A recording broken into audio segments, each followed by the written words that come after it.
ಮಾವಾರ ನಿನ್ ರಾತ್ರಿ ಉಳ್ದಿರೋ ತಂಗಳನ್ನ ರೀ ದಿವ್ಸ ನಾವಿಬ್ರ ತಿಂತೀವಿ ಒಂದ್ ದಿವ್ಸ ಇಬ್ರು ಮೂಸ್ ನೋಡಂಗಿಲ್ರಿ. ಯಾಕಮ್ಮ? ವೆಸ್ಟರ್ನ್ ಟಾಯ್ಲೆಟ್ ಯೂಸ್ ಮಾಡೋ ಫ್ಯಾಮಿಲಿಯಿಂದ ಬಂದಿರೋಳ್ ಮವ ನಾನ್ ತಂಗಳನ್ನ ತಿನ್ಬೇಕಾ? ಇಂಡಿಯನ್ ಟಾಯ್ಲೆಟ್ ಯೂಸ್ ಮಾಡೋ ಫ್ಯಾಮಿಲಿಯಿಂದ ಬಂದಿರೋಳು ಅವಳಿಗೆ ಹೇಳಿ ತಿನ್ನಕ್ಕೆ. ಇವ್ರೇನಪ್ಪ ಟಾಯ್ಲೆಟ್ ಅಲ್ಲಿ ಪ್ರೆಸ್ಟೀಜ್ ತೋರಿಸ್ತವ್ರೆ. ಏನಿದು? ಹೊಲಸ್ ಬಾಯ್ ಅಕ್ಕಿಂದ ಅಕ್ಕಿಗೆ ಹೇಳ್ರಿ. ರೋಡ್ ಸೈಡ್ ಅಲ್ಲಿ ಲೋಕಲ್ ಅಕ್ಕಿಲ್ ಮಾಡಿರೋ ಎಗ್ ರೈಸ್ ತಿನ್ಕೊಂಡ್ ಬೆಳ್ತಿರೋಳ್ ನೀನಿಗೆ ಅಷ್ಟಿರ್ಬೇಕಾರೆ ಬೆಳ್ಳಿ ಸ್ಪೂನ್ ಅಲ್ಲಿ ಬಾಸುಮತಿ ಅಕ್ಕಿಲ್ ಮಾಡಿರೋ ಗೀ ರೈಸ್ ತಿನ್ಕೊಂಡ್ ಬೆಳ್ತಿರೋಳ್ ನನಗಿನ್ನೆಷ್ಟಿರ್ಬೇಡ. ಉತ್ತರ ಕರ್ನಾಟಕದ ಸೆಂಟಿಮೆಂಟ್ ಕೈ ಹಾಕಿದಿ ಚಪ್ಪಲ ಅರಿತಾವ್ ಮಗಳ. ಏ ಬ್ರದರ್, ಏನ್ ನಿಮ್ ಮಿಸ್ಸಸ್?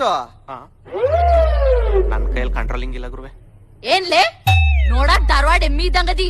ಮೊದ್ಲ ಜೋಳದ ರೊಟ್ಟಿ ಹೊಡೆದಿರೋ ಕೈದ ಹಂಗ ಒಂದ್ ಹೊಡೆದ್ರ ನೋಡ ಮಕ ರಾಗಿ ರೊಟ್ಟಿ ಆಗಿರ್ಬೇಕು ಮಂಗ್ಯನ್ ಮಗನ. ಗಪ್ ಕುಂದ್ರ ಕುಂತೀನ್ರಿ.